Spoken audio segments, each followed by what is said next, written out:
사람이 살아갈수록 우리가 좀 느끼는 거 있죠. 사람들에게 굉장히 좀 어떨 때는 이기적이라는 생각을 많이 하게 되죠. 급할수록 돌아가라는 어른들의 말씀처럼요. 그런 말씀들이 살아가면 살아갈수록 더 크게 와닿을 때가 있어요. 급하면 왜냐하면 급하면 실수를 하기 때문이에요. 어떤 비행기 안에 승객과 승무원이 한 200명이 탑승을 했습니다. 비행기가 갑자기 엔진 고장이 일어났습니다. 근데 비행기는 엔진이 고장이 나가지고 이제는 내릴 데가 없어요. 그래서 낙하산이 200개밖에 없어요. 200명인데 200밖에 없어요. 근데 문제는 하나가 낙하산 200개 중에 하나가 고장이 났다는 거예요. 펴지지가 않아요. 그러니까 199명만이 낙하산을 차지할 수가 있는 거예요. 이것을 안 승객들이 너 나올 것이 뛰어들어가지고 낙하산은 메어들고 막 뛰어나가고 막 비행기에서 내리기 시작합니다. 막 뛰어내립니다. 이제 딱 2명 남았습니다. 3명 남았습니다. 그리고 낙하산은 이제 딱 2개 남았습니다. 한 사람은 기장이었고요. 한 사람은 승객이었고 한 사람은 유치원생 아이였었습니다. 그러다가 이제 서로 눈치를 보다가 어느 승객이 혹시라도 누가 잡아서 갈까 봐서 그냥 자기가 잽싸게 잡아가지고 낙하산을 메고 탁 뛰어내렸어요. 근데 하도 생각을 해봐도 기장하고 이제 유치원생밖에 안 남았잖아요. 그래서 생각을 해보니까 얘야, 나는 이 비행기를 책임져야 될 사람이니까 네가 이걸 가지고 뛰어내려라. 하나밖에 안 남았잖아요. 근데 그래서 이제 낙하산을 입혀주려고 딱 갔는데 2개가 남은 거예요.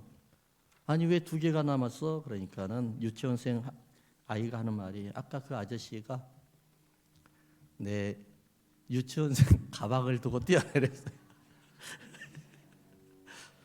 내가 웃겨서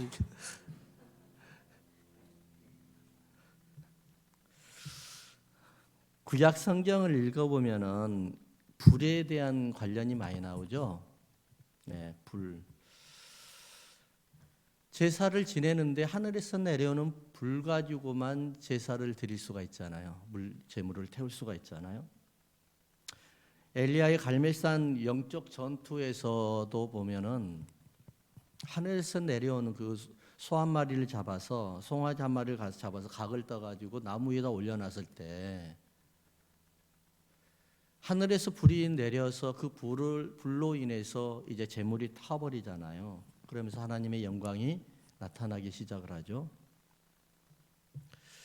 구약에는 그랬어요. 하늘에서 매번 불이 내려왔어요. 근데 신약은 딱 한 번으로 끝났어요. 마가의 다락방. 예수님 이후부터는 성령 시대라고 이야기하잖아요. 하늘에서 불이 한번 내려왔어요. 그리고 그 불로 인해서 불을 오늘 우리가 읽었던 사도행전 2장을 보면은 하늘에서 불이 내리잖아요. 그러면서 뭐가 깨지기 시작하죠? 심령들이 태워지기 시작을 하죠. 그러면서 기적과 이적이 나타나는데 방언을 하기 시작을 하거든요. 근데 성경에 보면은 방언이 2가지 방언이 있죠. 하나는 천사의 방언이 있어요. 우리가 몰라요. 알아들을 수가 없어요. 하지만 방언을 통변할 수 있는 사람들은 알아들어요. 2번째 방언은 뭐냐면은 우리가 말하는 방언이에요. 그러니까 여러분들 만약에 하나님 앞에 하나님 내게 은혜를 주시고 방언을 주세요. 그러면 영어하는 방언을 주세요라고 기도해 보세요. 예. 지금 여기 본문이 사도행전 2장이 바로 그런 방언이에요. 사람에게 말하는 방언이에요. 근데 이 방언이 바로 이제 성령께서 내리셨잖아요. 그래서 마가의 다락방에 이제 120명이라는 성도들에게 막 내리셨는데 이때가 바로 언제냐면은 예수님께서 하늘로 승천하시고 난 다음에 며칠 만이에요? 딱 열흘 만이에요. 이거는 구약 성경이 말해주는 이야기예요. 6월절로부터 해서 맥추절까지 며칠이죠? 50일째 되는 날 오순절이 오는 거예요. 딱 딱 맞죠? 예수님께서 이 땅에 계실 때 부활하셔서 40일 동안 계셨죠? 그리고 하늘로 올라가서 10일 만에 내려오셨죠? 며칠 만에 그러면 성령님이 내려오신 거예요? 50일 만에. 너무 정확하죠? 그래서 하나님의 말씀은 어떤 흠도 잡을 수가 없어요. 그래서 하나님의 말씀은 살았다고 이야기하는 거예요. 구약의 수천 년 전에 예언했던 그 하나님의 말씀이 수천 년 후에 이루어지잖아요. 그래서 하나님의 말씀이 살아있지 아니하면은 이런 일들이 일어날 수가 없어요. 우리는 따라서 성령을 충만하게 받아야만이 인생이 바뀌는 거예요. 성령 받지 아니하면은요 인생 안 바뀝니다. 의무적으로 교회에 나가고 의무적으로 기도하고 의무적으로 말씀을 보고 하거든요. 그러나 성령 충만하면 여기서부터 시작이 되는 거예요. 성령 하나님이 성령의 불이 하늘에서 내려오면서 뭘 태웠어요? 우리의 마음을 태워버린 거예요. 우리의 마음을 태워버리고 그리고 우리의 심령을 태움과 동시에 우리의 삶을 변하게 만들어버리는 거예요. 성령 충만하면요 복음이 보이기 시작을 해요. 성령 충만하면은 하나님의 역사가 이제 보이기 시작을 해요. 그때 나타나기 시작하는 거예요. 그래서 성령 충만해야만 우리 인생도 변하게 됩니다. 성경 공부 중요하죠. 오늘 우리 성경 공부하는 거 보니까 참 너무너무 좋더라고요. 권사님들, 장로님이 앉으셔가지고 성경 공부하는데 너무 좋죠. 기도하는 우리 기도도 중요하죠. 오늘 요즘에 우리 특별 심야 기도회로 기도를 하는데 얼마나 성령께서 뜨겁게 역사하신지 모르겠어요. 우리 변집사님 못 안 오신 줄 알고 어저께 저녁까지 그냥 잘 다녀오시라고 기도를 했었는데 미리 왔었거든요. 응답은 너무 빨리 받으셨네. 네. 기도할 때 우리가 뭔가가 다른 걸 느끼잖아요. 근데 중요한 게 뭔 줄 아세요? 그 다른 거 교회에서도 헌신하는 것도 중요한데 가장 첫 번째가 뭔 줄 아세요? 한번 따라할까요? 성령 충만해야 된다. 성령 충만해야 되는 거예요. 성령 충만하지 아니하면은요 입이 사람을 판단하게 되고 환경을 판단하게 되고요 눈이 판단하게 되고요 귀가 필터링이 안 되게 돼 있어요. 자, 성령 충만함을 받아야 되는 이유가 첫 번째는 뭐냐면은 우리의 삶이 변화되기 위해서예요. 여러분들이 삶이 변화가 돼야 되는 거예요. 그래야만 성령 충만 받는 거예요. 우리가 잘 알잖아요. 구약에 7대 절기가 있는데 7대 절기가 전체가 다 어디에서부터 시작이 되냐면은 이스라엘 민족들이 애굽에 있었을 때부터 시작해서 애굽에서 빠져나오면서 탈출하면서 여기서 7대 절기가 다 나오기 시작하는 거예요.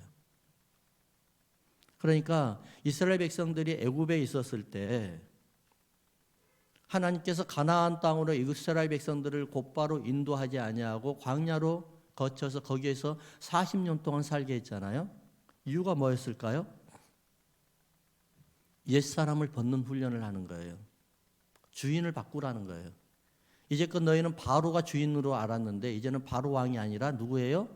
하나님이라는 거예요. 성령님이라는 거예요. 그래서 출애굽기 13장에 보면은 마지막 절에 뭐예요? 하늘에 구름과 기둥을 보고 이스라엘 백성들이 따라가는 것을 봤어요. 오직 성령님만 따라가는 거예요. 성령 충만하면 이렇게 되는 거예요. 그래서 우리는 뭐냐면은 우리의 생각을 바꾸지 아니하고요. 우리의 주인, 우리 안에 의지하고 있는 주인을 바꾸지 아니하면은 우리는 광야에서 살 수밖에 없는 거예요. 광야에서 살면서도 우리가 은혜롭게 살 수 있는 방법이 있다니까요. 이게 뭘까요? 성령 충만함이에요. 성령 충만함.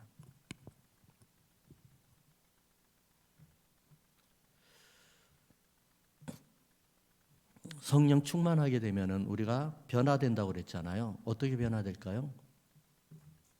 믿음이 더 강해져요. 믿음이 더 튼튼해집니다. 그러면서 우리를 성령께서 인도하시는 것을 우리가 경험하게 되는 거예요. 여러분 살면서 이런 것을 한두 번은 다 겪어봤을 텐데요. 내가 왜 이렇게 왔는지 모르겠다는 그런 경험이 있잖아요. 분명히 이렇게 갔었으면 큰 고난을 닥쳤었는데 왠지 모르게 잠깐 이쪽으로 가서 내가 그 고난을 피한 길이 있었어요. 이를테면 누구를 만났다든지. 성령이 인도하심이 아니었다고 하면 우리는 당연히 큰 고난 속에 들어갈 수밖에 없었는데 성령께서 인도하심으로 우리가 그 고난을 피했다는 사실을 우리는 지나가고 난 다음에 느낄 수가 있잖아요. 근데 성령 충만하면은요, 하나님이 우리를 인도해 나가시는 것을 우리가 경험할 수가 있는 거예요. 느낄 수가 있는 거예요. 바리새인들이 왜 비난을 받았을까요? 그들이 하나님을 잘 못 섬겼나요?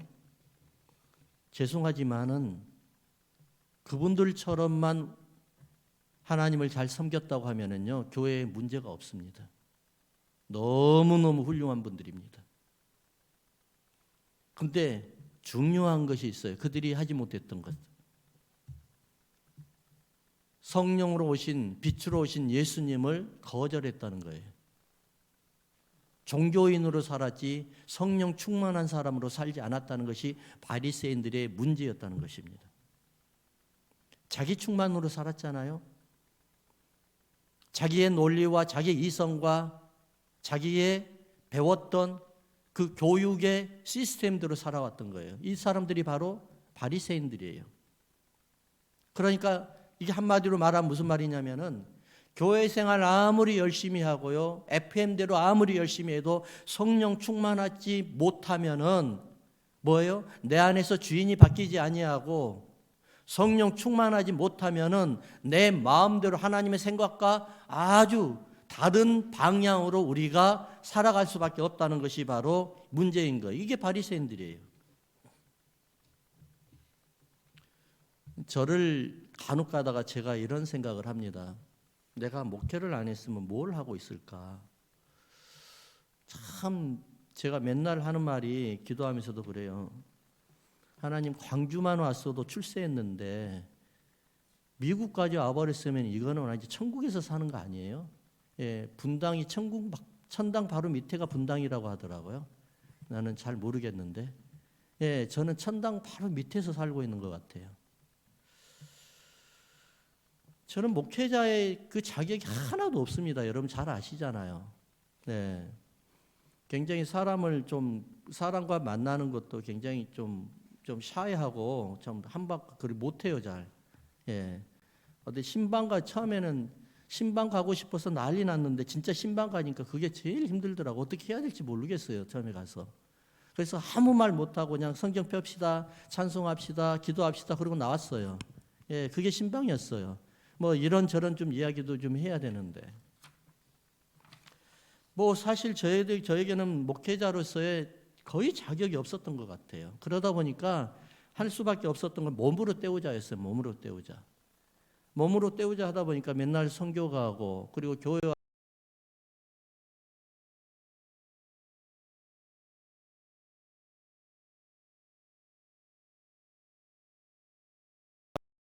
그래서 우리 교회가요. 제가 이번에 자랑 좀 할게요. 세례 베풀었던 사람들이 목록이 있는데 굉장히 많아요. 세례 베풀었던 사람들이. 대형 교회에서요. 서너 명밖에 우리는 1년에 2번씩 세례를 베풀었는데 서너 명 한 번 할 때마다 서너 명 베풀었다고 그러는데 우리는 대부분 7, 8명, 대부분 10명 이렇게 막 세례를 베풀었었어요. 굉장히 많습니다. 중요한 게 뭐냐면 목회는 성령 충만으로 하는 거예요. 그리고 여러분들의 인생도요. 성령 충만으로 나가는 거예요. 지식으로 나가는 게 아니라니까요. 여러분들의 경험으로 나가는 게 아니라니까요. 제 주위에 선교사님들이 많습니다. 하나님께서 저에게 선교사님들을 굉장히 많이 소개시켜 주셨어요. 그렇다고 해서 제가 교회에서 굉장히 막 재정적으로 넘쳐나가지고 선교사님들을 많이 후원하고 막 그런 교회가 아니잖아요. 그럼에도 불구하고 선교사님들 주위에 굉장히 하나님께서 많이 저를 소개해 주셨어요. 근데 제가 그분들의 말씀을 들어보면은 정말 고개를 못 들겠어요. 그분들은 목숨을 걸어놓고 하더라고요. 목숨을 걸어놓고. 근데 자기 목숨을 걸면 됐지만은 자식들과 사모님이 무슨 죄가 있냐고요. 자기가 소명을 받았지 그들이 소명 받은 거 아니잖아요. 근데 사모님과 애들까지 데려가가지고 목숨을 거는 거예요. 심지어는요, 니카라과에 깬 소굴에 들어가서 목회하신 분이 계세요. 딸 2명 데리고. 그 딸들은 무슨 죄가 있냐고요. 지난번에 제가 말씀을 드렸지만은 모리타니아 무슬림 지역이잖아요. 그 선교사님이 동네 주민들한테 복음 전한다고 해서 돌에 맞아가지고 실신해가지고 3일 만에 깨어났다는 분 제가 말씀드렸죠. 이런 분들 보면 그 아이도 그 선교사님이 여자 선교사님인데 한 분이에요. 아들 하나밖에 없어요. 근데 아들까지 데려가가지고 같이 경찰서에 들어가가지고 복음 전한다 해가지고 고문을 당하는 거예요. 정규 고문 막 이런 고문 막 당하는 거예요. 근데 아이가 막 그냥 울고 불고 난리하니까 뭐라고 이야기한 줄 아이를 딱 한마디에 잠재워 버렸어요. 아버지가 천국가에 계시거든요. 얘야 부르면서 오늘 저녁에 아빠 만나러 가자 그러는 거예요. 그러니까 그 자리에서 얘가 울음을 딱 끊쳐버리는 거예요. 어떻게 이게 가능할까요, 여러분? 어떻게 가능해요? 성령 충만하지 않으면 이게 일어날 수가 없는 거예요. 여러분 세상 살다 보면 힘든 일 많이 당하잖아요. 어렵잖아요. 고통스럽잖아요. 우리가 어떻게 해서 이걸 일어나야 되겠어요? 성령 충만해야만 일어나는 거예요. 그래서 성령 충만해서 뭘 먼저 태운다고요? 우리의 심령을 태워버리는 거예요. 그러다 보니까 우리의 심령 안에는 환경과 애굽의 바로 왕이 우리 가슴 속에 있었는데 그걸 태워버리니까 이제는 새로운 주인이 생긴 거예요. 누구예요? 예수님이 생긴 거예요. 예수님이. 만왕의 왕 예수님이 생긴 거예요. 그러니까 우리 심령 속에서부터 강하고 담대함이 일어나기 시작하는 거예요. 그러다 보니까는 어떻게 해요? 아무런 어떠한 사건을 만나더라도 우리가 겁내지 아니하고 강하고 담대하게 대처할 수 있는 능력이 거기서 나오기 시작하는 거예요. 예전에 아프가니스탄에 선교 가가지고 막 난리 났었잖아요. 기억나시죠? 그때 탈레반에게 잡혀가지고 그냥 거기서 막 난리 나니까는 온 국민들이 대부분의 사람들이 왜 가지 말라는 곳에 가가지고 막 그러냐고 해가지고 비난 일어나고 난리 났어요. 그리고 교회에서도 그렇게 이야기하는 사람이 있고 예수 믿는 사람도 그렇게 이야기하더라고요. 기독교인이 크리스천이 그런 말을 할 때 가슴이 참 많이 아팠어요. 여러분 우리 생각나세요? 여러분 역사 공부 조금만 했으면 현대 우리나라 역사를 조금만 공부했으면 알 텐데요. 우리나라 이시조선 말기 때 대한제국으로 우리가 넘어가 호칭이 이제 국호가 바뀔 때 얼마나 많은 정말 외국에서 말도 안 되는 일본 군인들, 미국 군인들, 러시아들, 청나라들, 우리나라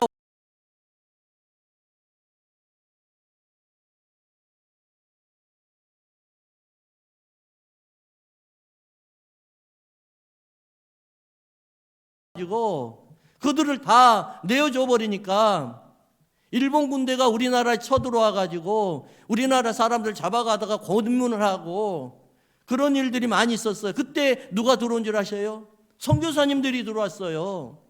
선교사님들이. 똑같은 상황이잖아요. 우리가 아프가니스탄 가지 말라고 하는데 왜 가가지고 거기서 죽냐 그러잖아요. 근데 그때 선교사님들이 우리나라에 와가지고 얼마나 많은 선교사님들이 순교하고 그랬냐고요. 근데 미국에서나 영국에서나 캐나다에서나 그렇게 가지 말라는 곳을 왜 가가지고 이렇게 힘들게 합니까? 하는 분들이 보셨어요? 우리가 그런 선교사님들이 우리 교회, 우리나라에 와가지고 여러분들이 복음이 전달되고요. 우리나라가 경제가 일어나기 시작하고요. 영혼이 깨어나기 시작한 거예요. 어떻게 이런 일이 가능할까요? 바로 성령 충만하니까 오는 거예요. 죽음의 터로 들어오는 선교사님들, 그분들이 죽을 줄 몰라서 들어왔겠어요? 들어가면 다 죽을 거라고 각오하고 온 거예요. 그래서 우리나라에 와서 그 많은 사람들이 외국인 선교사님들의 무덤이 있지 않습니까? 양화진에. 그분들을 거기 한국에 가면 한번 꼭 거기를 한번 가보세요. 비석에 뭐라고 써져 있는지를 한번 계속해서 한번 봐보세요. 다녀오시기 바랍니다. 그런 데를. 목숨 걸고 그들은 와서 선교를 했어요. 어떻게 이런 일이 가능할까요? 성령 충만하니까 가능한 거예요. 지식 충만하면 못해요. 지식 충만한 게 아니라 성령 충만해야만 우리가 살아가는 거예요. 성령 충만하면 강하고 담대하게 돼요. 누가 뭐라 그래도 강하고 담대한 거예요. 두려움이 사라지는 거예요. 엄청나게 크게 보였던 그 사건도, 내게는 도저히 이길 수 없는 그런 사건도 성령 충만하니까 그거 아무것도 아니야. 주님이 하셔. 주님 미리 가서 나의 일을 대신하셔. 이렇게 믿어지는 거예요. 그래서 성령 충만하면은요, 두려움이 사라지고 강하고 담대하게 되잖아요. 그래서 여러분들 복음 전할 때, 길거리 나가서 복음 전할 때 좀 뭔가가 좀 막 멋쩍스럽고 그러잖아요. 좀 창피하고 그러잖아요. 그런 게 사라져요. 복음 전하면 얼마나 기쁜지 몰라요. 성령 충만하면 그렇게 된다니까요. 제가 한국에 있을 때 청량리인가요? 청량리 역 앞에 거기에서 제가 복음을 전하는데 저는 기타로만 쳤어요. 그러다가 너무 그냥 뜨거운 마음속에 어쩔 수가 없었어요. 그래서 그냥 전단지 달라고, 난 기타 안 칠 테니까 전단지 달라고 해가지고 다 전단지 나눠주고 복음 전하러 다녔었어요. 매주 토요일마다 나와가지고 이렇게 그렇게 하고 다녔었어요. 성령 충만하니까 가만히 있을 수가 없더라고요. 복음 전하는데 왜 이렇게 기쁜지 모르겠더라고요. 처음에는 성령 충만하지 않을 때는, 성령 받지 않을 때는 기차에도 열차에 전철에 와가지고 나는 누구냐 하니까는 그냥 내가 창피하고, 내가 보는 데가 창피하고 막 하고, 왜 저 모양을 하나, 저렇게 복음을 전해야 되나 막 그런 생각을 했거든요. 근데 성령 충만하니까 그분들이 정말 아름답게 보이는 거예요. 그 사람들이 바로 세례 요한이 아닙니까? 광야에 나가서 왜 예수 그리스도가 메시아라는 것을 외쳐야 됩니까? 하필이면 왜 광야에서 외쳐야 되는 겁니까? 길거리에 나가서 왜 외쳐야 되는 겁니까? 성령 충만하니까 가능했던 거예요. 두 번째 한번 봐볼까요? 사도행전 3장 6절에서 8절 한번 읽어보십시다.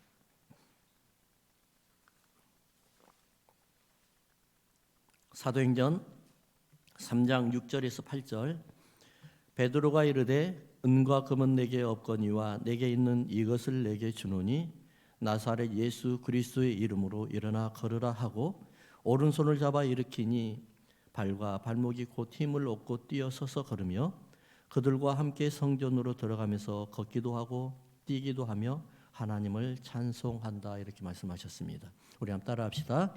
성령 충만 받으면 치유가 일어납니다. 여러분 믿습니까? 치유가 일어나요. 제가 자주 말씀을 드렸는데 조용기 목사님의 팬데믹 동안에 원체 설교를 많이 듣다 보니까 그분의 간증을 할 수밖에 없어요. 조용기 목사님이 하시는 말씀이 그러더라고요. 왜 자기가 기도하면 다른 사람들은 다 하나님 치료해 주시는데 자기 병은 치료해 안 하는지 모르겠대요. 그렇게 이야기하더라고요. 사실 제가 항상 의문시했던 그거였거든요. 기도하면 다른 사람들은 병을 고치는데 왜 내 병은 안 고쳐주는 거야 하나님. 그런 생각을 할 때가 많았었어요. 근데 다른 또 치유사역 하시는 목사님들 또 보면은 그런 이야기를 종종 해요. 그러면서 곰곰이 생각을 해봤거든요. 왜 그럴까? 내게요 약함이 없으면 기도 안 합니다. 내가 약간 부족함이 없으면 기도 안 해요, 여러분. 복음 전하는데 가장 어려운 나라가 어려운 사람이 어느 사람인 줄 아세요? 다 가지고 있는 사람이에요. 부족함이 없는 사람이에요. 다 만족한 삶을 가지고 있는 사람들에게는 복음 안 들어가요, 잘. 그럼에도 불구하고 복음을 받아들이고 열심히 하는 분, 그분들 존경하시기 바랍니다. 그분들처럼 존경할 분 없어요. 다 가지고 있고 다 만족하는데도 그럼에도 불구하고 예수님을 잘 믿고 교회에 그렇게 충성한 사람들요, 정말 존경할 분들이에요. 근데 저는 그런 생각을 했어요. 부족하니까 기도하지라고 했잖아요. 근데 그것만이 아니더라고요. 희생과 헌신이 없으면 안 되는 거예요. 희생과 헌신이 없으면. 여러분, 치유가 어느 때 가장 잘 나타난 줄 아세요? 사랑하는 마음이 있어야 돼요. 하나님을 너무너무 사랑해야 되고요. 내가 기도해 주는 그 사람을 사랑을 해야 돼요. 사랑하면은 그 사람이 이를테면 오른손이 막 아픈데 기도해 주지 않아요? 그러면 오른손이 아픈 게 나도 아파져요. 막 동시에 느껴져요. 그러면서 치유가 일어나기 시작하는 거예요. 제가 전에 말씀을 드렸잖아요.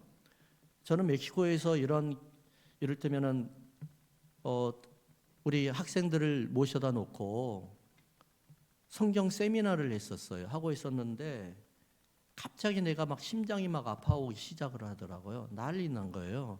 그래서 왜 그러지 하고 그냥 지나갔어요. 그러는데 감동이 뭐냐면은 심장병에 아픈 사람이 있으니까 기도해 주라라는 감동이 계속 오는 거예요. 잘못했겠지 하고 지나갔어요. 그랬는데 계속해서 막 너무 아파가지고 혹시 여기에서 심장 아픈 사람이 있냐고 물어봤어요. 세미나하면서 참 멈추고 한 50명이 앉아 있었거든요. 50명에서 70명 정도가 앉아 있었어요. 그랬는데 아무도 손을 안 들어요. 그래서 이상하다. 그러면 기도 한번 합시다. 그래가지고 혹시 아픈 사람들 기도하라고 저기 손 들으라고 그랬어요. 그러니까 여기저기 손을 많이 드는데 바로 앞에 우리 강 권사님 계시는 그 자리에 더 앞자리였어요. 제일 앞에 앉아 있었는데 제일 위쪽에는 저기 파울리라라는 그 처녀 학생이 앉아 있었고 그 옆에는 여자 목사님인데 그분이 앉아 있는 거예요. 그러면서 그분이 손을 이렇게 올리는데 이렇게 올리지 못하고 이렇게 하고 있는 거예요. 그래서 어디 아프냐고 물어봤어요. 제일 가까이 있으니까. 그때만은 팔이 아프대요. 그러니까 우리 말하면 지금 50견인 것 같아요.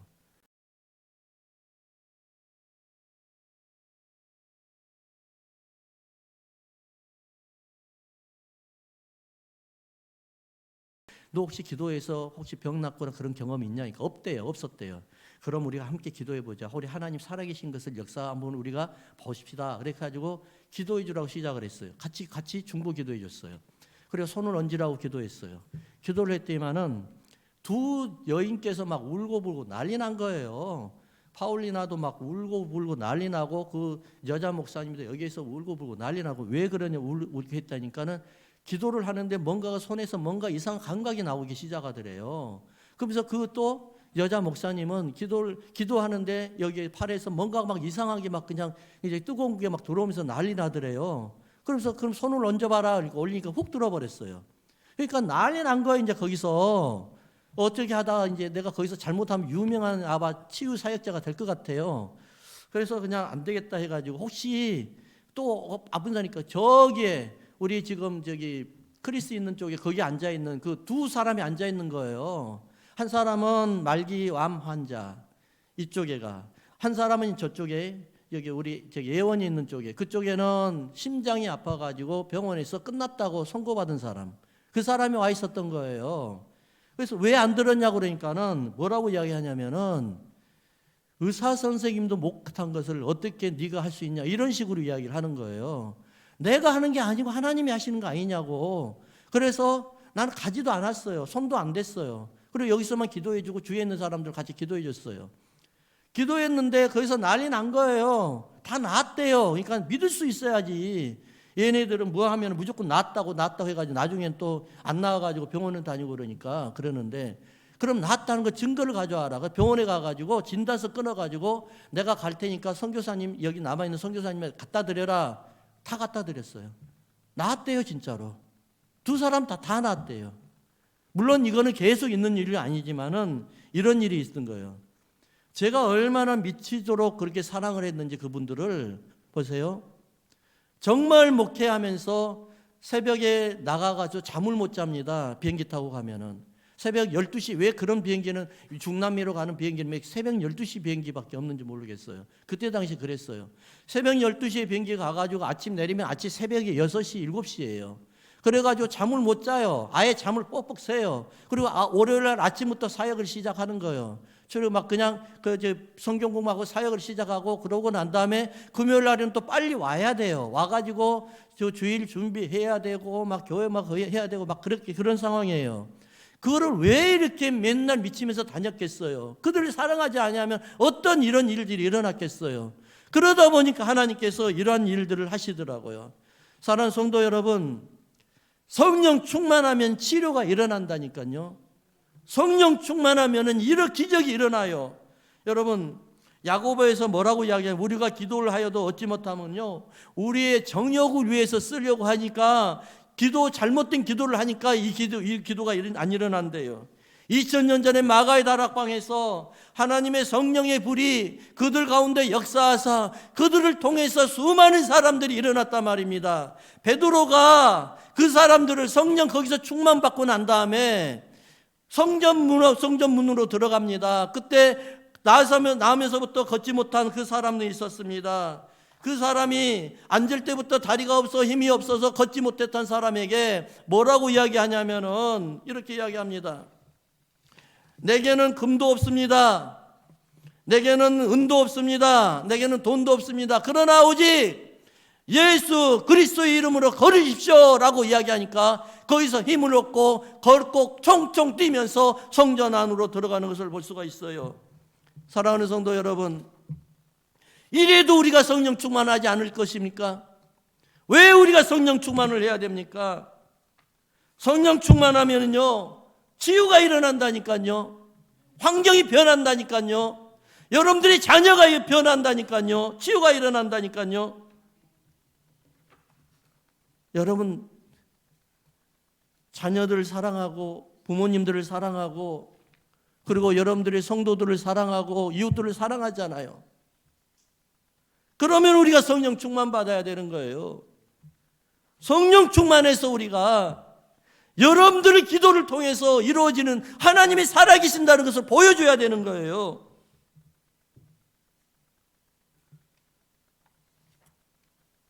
(1974년) 약 5년, 75년 이때 혹시 이분 들어보셨어요? 원충년 대령이라는 분인데 혹시 들어보셨어요? 원충년 대령? 박정희 대통령이 쿠데타를 일으킬 때 그때 박정희 대통령의 비서실장이었나 봐요. 어느 목사님이 그때 왜 감옥에 들어갔는지 모르겠는데 74년, 75년 이때에 감옥에 들어갔더니만 원충현이라는 이 대령을 만나게 된 거예요. 감옥에서. 그래서 이분은 박정희 장군이었죠. 그때 당시에 비서실장으로 있으면서 쿠데타에 같이 그러니까는 가담을 했는데 뭐라고 이야기했냐면은 나중에 끝나고 난 다음에 군은 군에게 맡기고 정치는 군은 군으로 돌아가고 정치는 민간인에게 맡깁시다 그랬더니만은 박 대통령이 거절한 거예요. 그래서 이분이 운동을 일으켰는데 이게 잘못돼 가지고 그 운동을 일으킨 것이 반역으로 되어버렸어요. 그래서 이분이 재판을 받았는데 처음에는 사형을 선고받았습니다. 그러다가 나중에는 무기수로 감형이 돼가지고 안양교도소에서 수감을 하고 있었는데 거기에 4,300명 정도가 수감을 하고 있었답니다. 근데 아까 제가 어느 목사님이 왜 감옥에 들어갔는지 모르겠지만 그때 목사 아니었었으니까 들어가가지고 보니까는 거기 누구라고 그러죠? 감옥의 유치장의 소장이라고 그러나요? 소장 말을 안 들어도 원충현 대령 이 사람의 말은 그분들은 일살불란하게 순종을 하더래요. 너무너무 이상했대요. 한마디 하면은 착착착착 일어나더래요. 근데 이분이 무력을 쓰는 것도 아니고 조용조용히 말하면서 그러더래요. 그래서 이 목사님께서 이렇게 물어봤대요. 원대령님, 대령님께서는 어떻게 해서 이 많은 사람들을 4,300명이나 되는 사람들을 그렇게 일사불란하게 말 한마디로 움직이면서 그렇게 존경을 받을 수 있습니까? 라고 물어봤대요. 그러면서 이분이 목사가 맞았네요. 그때 당시에 목사였네요. 우리는 성직자이지만은 교인들에게 그렇게 존경을 받기는 어렵습니다. 라고 이야기를 했대요.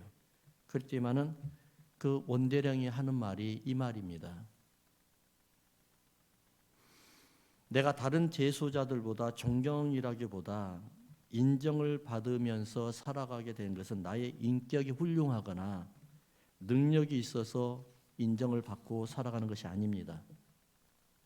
내가 조금이나마 사람들에게 인정을 받게 되는 것은 내가 체포된 후에 보안사 취조실에서 죽을 고비를 수없이 왔다 갔다 할 때, 수많은 고문 속에서 살아가고 있을 때 하나님의 성령을 체험했기 때문에 그렇습니다.